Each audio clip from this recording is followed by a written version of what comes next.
Maria on the Moon. This story was posted by Grand Theft Motto. Did you know that early astronomers thought there were oceans on the moon? I asked, looking up from my book. My mom shifted in her bed, a tangle of 4 tubes shifting with her. Of course, the moon seems like the perfect place to find an ocean. What a shame we never found water then, I said, because those false seas, astronomers called them Maria. Mom smiled. How sweet of them to name the moon oceans after me. Well, they didn't find any oceans, I reminded her. Maybe they just didn't look hard enough, she replied, a little laugh slipping from her lips. For all of the pain she was in, all of the fear she must feel, my mother always had the kind of laugh that could light a candle. We were in her hospital room, the same one we'd been in and out of for the last year and a half. Sometimes we had a roommate, sometimes we were alone. Always she held steady enough for both of us, the rock I tied my hope to, the wall against the grief I knew was coming. Cancer is such a mundane word for something so hungry and cruel. I've noticed medicine does that a lot, covering horror with tedious language like a bed sheet over a body. Malignant, inoperable, metastasized, terminal. But when she laughed we weren't in the hospital anymore, we were home. When she laughed, she wasn't sick, she was young again, and I was a kid, and the world was a bright place begging to be explored. What a miracle my mother was. Cancer had taken so much from her, aged and hurt her, but it could never steal her laugh. That was hers to keep. How are we feeling today? The doctor asked. He came in less and less often. We could all sense this was the final stay in this room.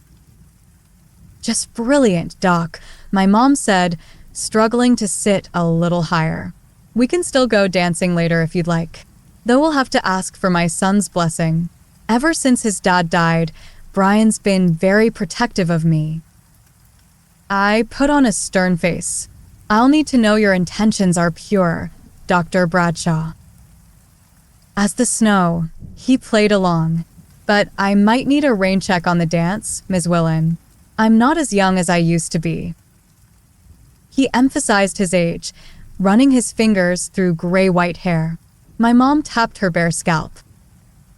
Right there with you, Tiger, she said. Dr. Bradshaw smiled, but I could tell he was burdened. I saw him glance at the small idol I'd placed on my mother's nightstand. The talisman was a miniature oak tree carved from gray soapstone.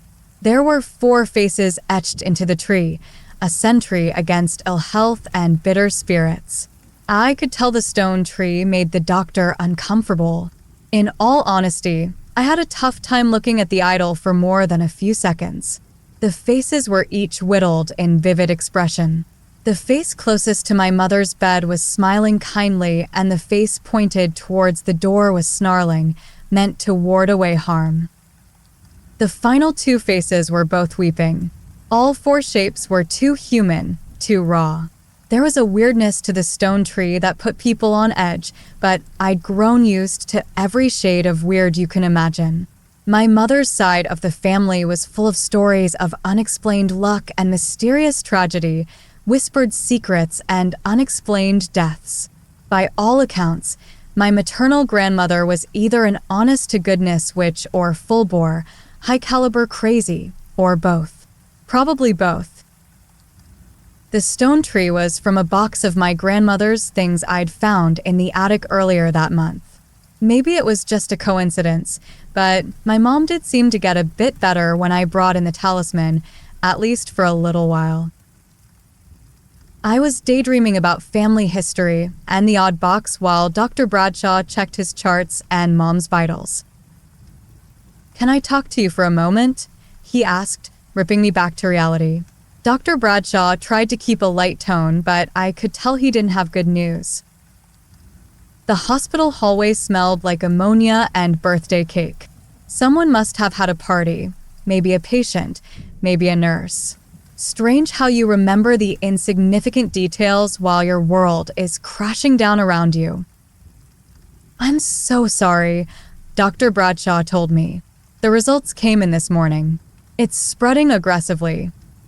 We held it back as long as we could, Brian. Your mom is a fighter. But right now we just need to try to keep her as comfortable as we can. Brian. The wall was cracking, grief waiting on the other side, heavy and cold as an empty house. I'd known for months that this was the most likely outcome, but it still hurt to hear. Hurt worse than I could stomach. There's nothing left to try? I asked, fighting down the urge to throw up. Anything, experimental, untested, anything? Dr. Bradshaw shook his head. Sometimes we just run out of options. She fought a good fight. How long does she have left? I asked, looking back into her room. She'd fallen asleep. Not long. Maybe days. Have you considered hospice? The smell of ammonia and birthday cake. The steady beep of Mom's heart monitor. I tried to focus on the world around me. My hope wasn't dead yet. If medicine couldn't help my mom, maybe something older could. I thought of the box of my grandmother's things waiting in the attic. There was a lot in there I hadn't gone through yet. Books and candles and secrets and lost things. Maybe there was a cure or at least a way to keep the fight going. No, I said. If all that's left is to make her comfortable, I want to take her home. The doctor smiled. I understand. We can give you some medication, ways to help her with the pain. He put his hand on my shoulder. Your mom's been in a lot of pain, but she'll have peace soon. You've done all you can. I know, I lied. Thank you. Mom lived in a small ranch house 10 miles outside of town.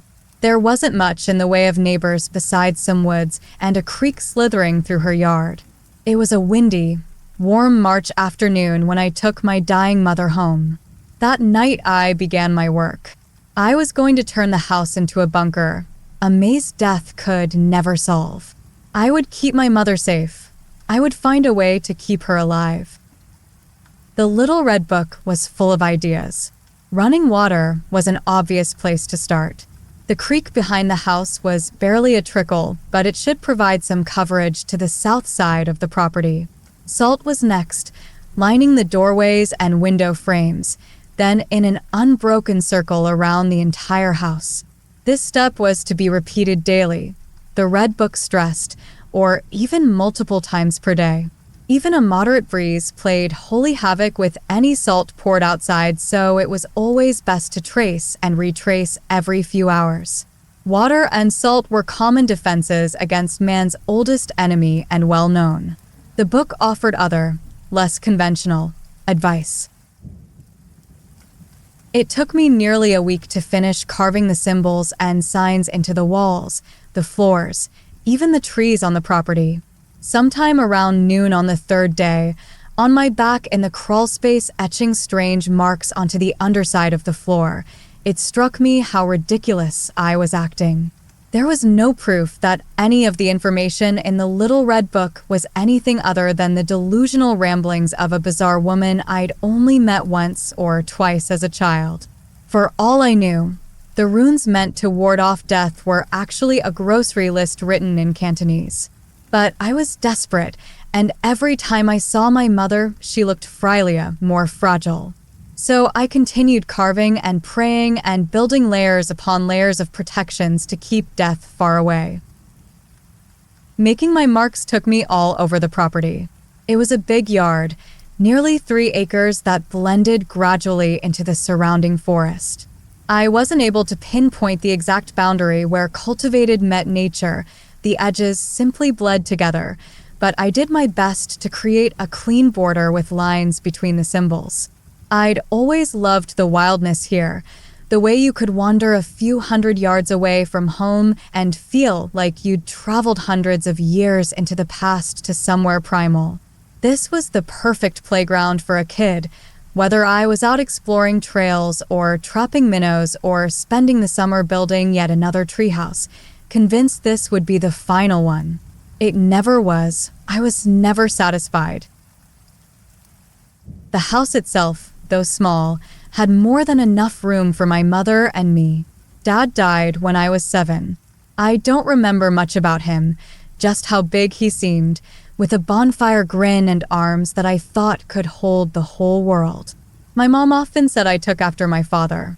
I could see it in the old pictures of him. We had the same eyes, green as moss in the summer, and the same fiery shock of red hair, enemy to every comb on the planet. The sicker mom got, the more often she called me by my father's name. I worried when she drifted away like that, but a part of me was proud she'd mistake me for him. After all of the symbols were carved, there were a few steps left in the book to deter death from visiting. There were dozens of charms and talismans in the bottom of the old box in the attic. I sat up there combing through everything my grandmother left behind, referencing the red book, pushing the tiny charms into tidy piles. None of the idols were larger than my thumb. Some were iron and others were wood. Some were heavy, others light. All of them were uncomfortable to look at or touch. The attic was drafty, but not nearly enough to explain the cold that burrowed into me as I sorted the charms. I'm not particularly tall, but the attic felt like it was designed for dolls, beams so low I couldn't even walk bent over. I moved around on my knees, rough floorboards threatening splinters even through my jeans. I could have taken the box downstairs where I'd have more room, but the idea filled me with a deep unease. It seemed better to leave the box up in the attic, only taking down objects as I needed them. Up here, at least my grandmother's items, her legacy was quarantined. The red book was very specific about the distribution of the totems around the house and property. I walked carefully through my mom's backyard, boots plopping in and out of mud, compass in hand. It had rained nearly every day since I'd taken my mom home from the hospital. I knew it was almost certainly a coincidence, but couldn't help wondering if the soft curtains of rain falling to the ground were for her. I placed charms in a compass rose with the house in the middle. The most disturbing objects were given places of honor at each cardinal direction. Water, salt, wards, charms, all placed carefully, intentionally. My grandmother's book promised that these would offer some degree of protection against the inevitability of death. The symbols would confuse it, the talismans distract it, and the water and salt make barriers to slow it down. But death might still find a crack to slip through, so the red book recommended one final trick. There was a small candle in the bottom of the box, dirty white as stained paper. When I took the candle from its case, the smell made me gag. Have you ever walked past a portable toilet in the dog days of summer? When it's so hot, the blue plastic has started to warp and bubble. Imagine that smell distilled into a finger's worth of wax. I brought the candle downstairs, placed it on the dining room table, and set it alight. The wick caught immediately, the flame burning an unusual red-brown. No heat came off of the candle, and it actually seemed cooler the closer I moved my hand to the fire. Once the wax began to melt, the smell was 10 times worse than it was back in the attic. I choked down a greasy sickness crawling up my throat and quickly left the room, shutting the French doors as I went. That helped trap the odor, but I couldn't shake the sense of nausea. I went to check on my mother. "Do you remember the day you ran away?" my mom asked, sitting in her bed, lunch untouched on the nightstand beside her. I didn't think she had any weight left to lose before she was nothing but bone and memory. Her skin was rice paper over a frame that seemed smaller every day. Her eyes, though, no matter how fragile the rest of her became, remained 2 little lanterns against the dark, blue and bright and alive. "I didn't make it very far," I answered, and I wasn't really running away, only stretching my legs. Mom smiled. You told me you were leaving for the circus.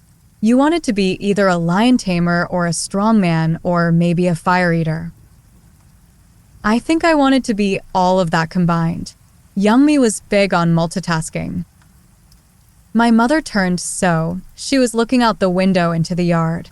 I was so scared when I found your note, the one saying you were leaving. My hands were shaking like you wouldn't believe when I called the sheriff and then Mr. Jonas down the way. It felt like we were searching for you for half the night, even though it couldn't have been more than an hour before we found you there, lost in the woods, wandering around and shivering. You hadn't even brought a jacket. I sat next to my mom on the bed. Yeah, I didn't exactly plan ahead for my circus escape. I remember getting over the idea real quick, but I couldn't find my way back. I'm glad you found me. I'm glad, too, my mother said, and I noticed her wipe away a tear. I'm so glad. That hour you were gone, Brian, that was the most afraid I've ever been. Afraid we wouldn't find you. Afraid you might be hurt or worse. I couldn't hardly breathe through the fear.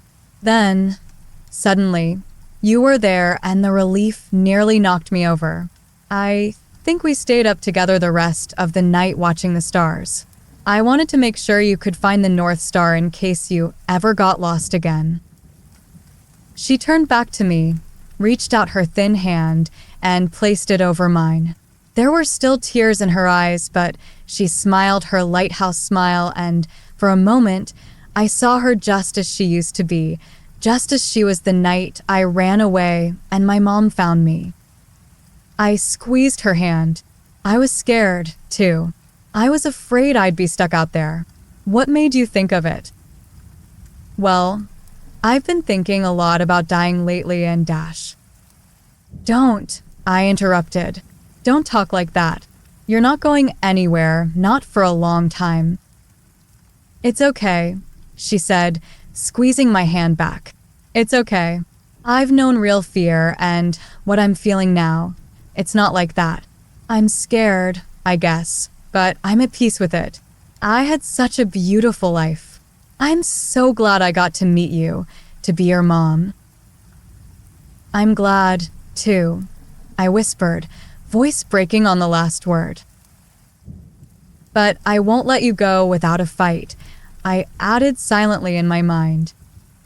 Something was trying to get to my mom. The strangeness began the day after I lit the candle. At first it was small blips, tiny wrongs that I chalked up to my imagination. Doors I knew I'd closed at night were open in the morning. Food began to rot and spoil within days of me bringing it into the house. Eventually, food would go bad almost immediately. Every few hours the television in the living room would either turn off if it was running, or on if it was off. Clocks would stop overnight, always at 3:03 a.m. Shadows began sticking to the corners of rooms independent of any light sources. The shadows were stubborn, and they would linger for as long as I would stare, then disappear when I blinked. I began hearing bumps and knocks at all hours, and sometimes, when I'd enter an empty room, I had a sharp, fleeting certainty that it was only just occupied. I avoided the dining room except to check in twice a day to see if the candle was still burning. The smell was vicious and would claw its way into your throat and nostrils the moment it was given a chance. I kept the door to the room shut and kept air fresheners running in the surrounding rooms 24/7.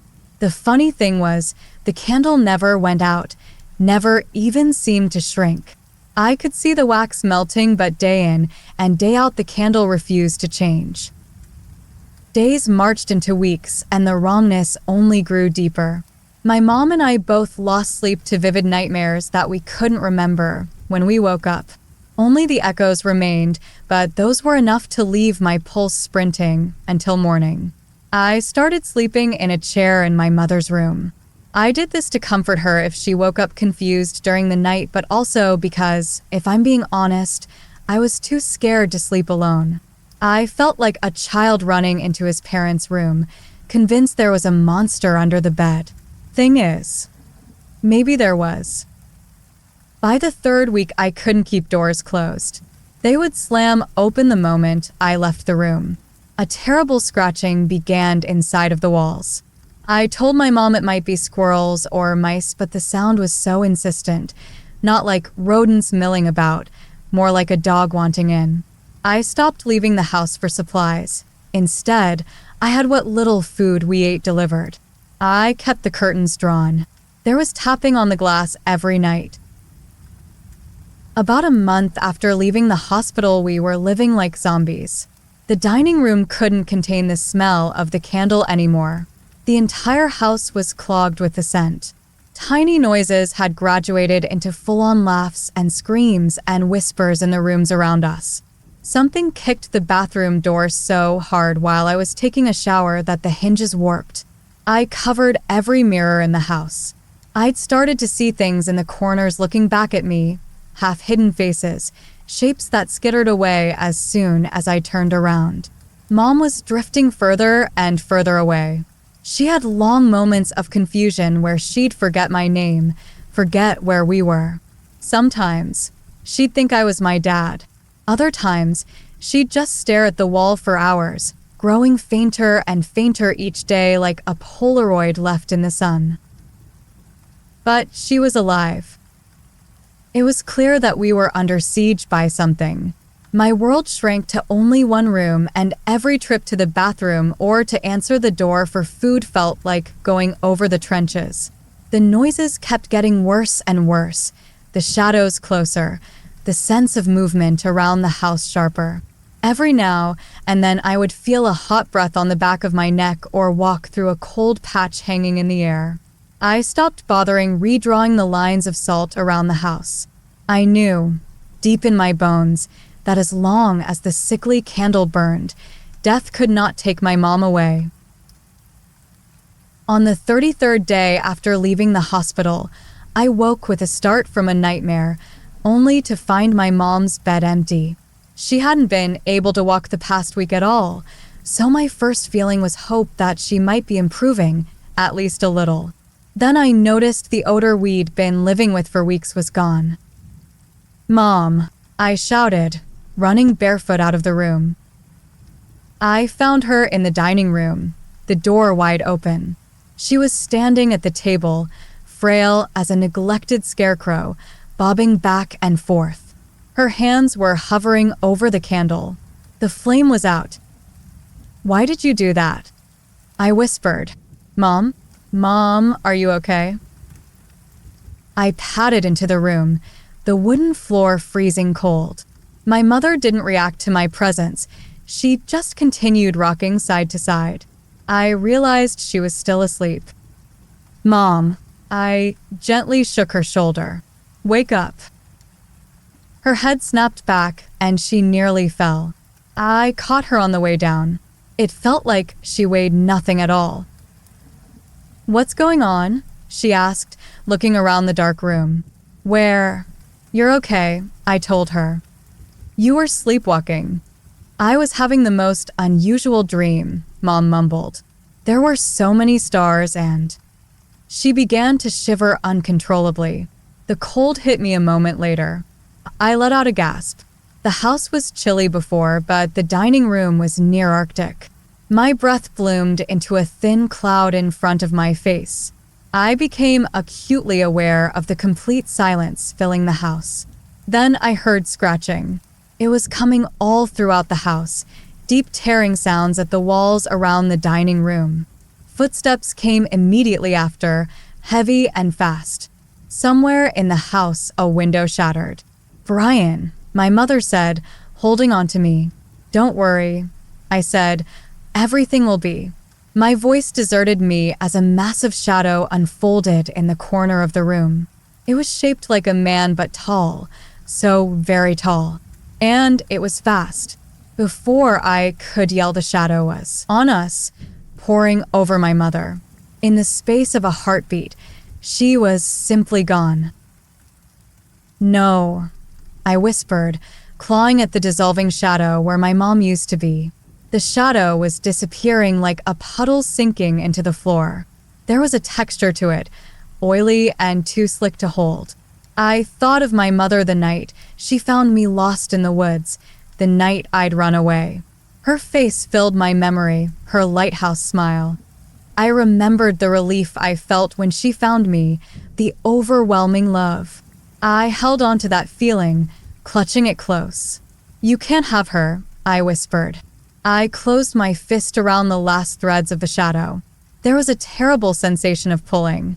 It was like I'd caught a horse by the tail, and it was trying to shake me. But I held on, a sense of ripping and being dragged. It was a riptide with a mind of its own. But I held on. It could not shake me. The temperature was dropping every second, and I felt my vision growing dark. The last thought that ran through my head before I blacked out was a promise to myself that even if I died, my grip would hold. I wouldn't let my mother's life slip away. All sounds and light faded, narrowing to a pinprick and then going black. I woke up under a field of stars. I was lying in soft grass, still wearing my pajama bottoms and an old t-shirt. It was cool, wherever I was, but comfortably so. I stood up. There were trees all around me, tall and close, stitched together with shadows. Immediately to my right, there was a road that ran straight as far as I could see, blurring into the horizon. But the stars, they were like nothing I'd ever seen before. Bright ribbons of northern lights rippled above me in green and blue and purple. Stars lit the sky like millions of lanterns floating on a still ocean. The moon shone sharpest of all, a spotlight hanging above the treeline, so close I thought I could stretch up and brush its face. "You are persistent," said a voice from the forest behind me. I whipped around but couldn't see anyone. Then a dark spot began to clarify against the gloom. The silhouette separated itself and moved towards me. I recognized it instantly as the shadow from the dining room. As it moved closer, the thing grew and grew until it touched the sky and filled my vision. A deep dread sank into me, but I stood my ground. "Give me back my mom," I shouted. The silhouette pulled away from the sky, and then it was standing in front of me, the shape and size of a tall man. But instead of a shadow, the thing had wrapped itself in stars. Miniature constellations drifted across its body, floating slowly like a time-lapse of a clear night sky. Burning brightest was the North Star, blue and warm. The space between the stars was absolute black, not a shadow, but a complete absence of light. It was the most beautiful, terrifying thing I'd ever seen. "What are you?" I whispered. "You know," it replied. "Give her back," I begged. "Please give her back." "I can't. It's her time. Past her time. You delayed me. Delayed her." I clenched my fists. She didn't get enough time. I didn't get enough time. It's not right. It's not fair. Of course it's not fair, the starry thing said, but it is right. You each have your time, and at the end of it, there's me, and there is a road, and we walk it together. "Where to?" I asked. "Where are you taking her?" "I don't know. It's not for me to know, only to know how to get there." "Then I won't let you take her." I planted myself in the road. The world was still and solemn around us. The constellations drifted like clouds, and a soft breeze stirred the branches. The starry thing didn't respond for a moment. "Your mother was kind and caring. Wherever she goes, she'll have peace," it promised. But the creature raised its hand. "Did you ever stop to think that death isn't an enemy? Death simply is. It is the natural partner to life. It knows no prejudice or malice, has no designs or ambitions. Your mother spent so long suffering, felt so much pain. Instead of letting her rest, you took it upon yourself to draw her life beyond its given course. You kept her alive, but at the cost of stretching her thin, prolonging her sickness, diluting her. Did you keep her alive for her benefit or for yours?" I couldn't answer. Stretching a life is unnatural, dangerous. It told me. In the weeks you kept me away, you drew the attention of old things, hungry things, forces that would like nothing better than to swallow even the memory of your mother, to tear and bite until there was nothing left but pain and fear and a perfect emptiness. I shuddered, remembering the clawing sounds, the shattered window, and the laughter from empty rooms. "I'm sorry," he whispered. Can they hurt her here? Is she safe? The stars in the shadow burned brighter for a moment. Your mother won't walk her road alone. None of you do. I walk with you, always to the end. Can I see her? I asked. Please? Let me say goodbye. It was considered for several seconds. You are persistent. And then the starry thing was gone. I was standing alone on an empty road. Brian. I turned to find my mother behind me on the road. She looked younger, healthier than I'd seen her in years. The frailty was gone, and my mother seemed exactly as I remembered her when she found me in the woods all those years ago. "Isn't this the most beautiful dream?" she asked, staring up at the night sky. "Yeah," I said, trying to keep my voice steady. "A beautiful dream. I love you, Mom. I love you so much, so very much." She smiled and touched my cheek. "I love you too. Don't cry, it's okay. I'll wake up anytime, now. I'll see you then." I nodded, wiping away tears. "Sure, yeah, I'll see you then." "What do you think is at the end of the road?" she asked. "Do you think I'll have time to find out before I wake up?" I looked out at the road, scanning the trees for any hungry shadows. I don't know where it goes, but promise me you'll be careful." My mom smiled wider. "Of course I'll be careful." "And she won't walk alone," said a familiar voice behind us both. I turned, expecting the starry thing, but the man standing on the road was entirely normal.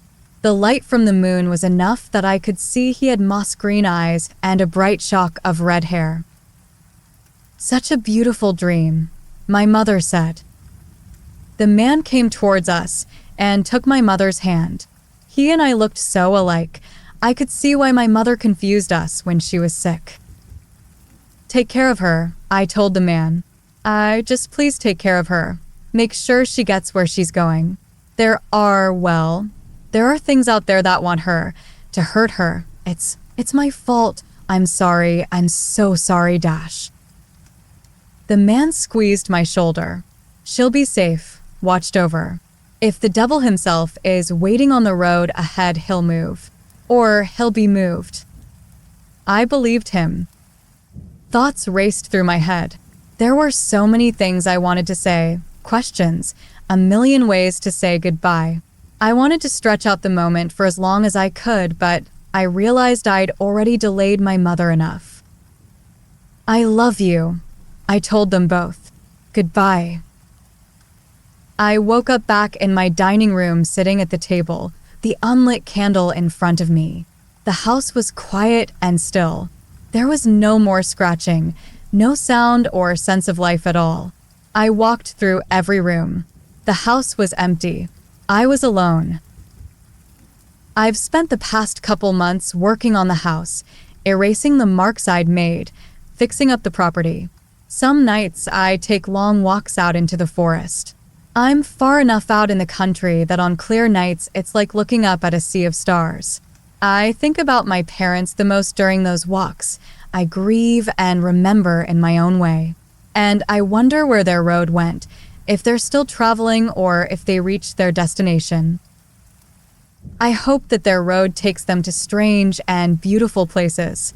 When I walk at night, I look up for the North Star to keep from getting lost. Maybe they do the same. When it's full, I also look up towards the moon. I wonder if my parents had a chance to visit, to search for hidden oceans. I like to think they did, that the moon has at least one Maria, the one I love most.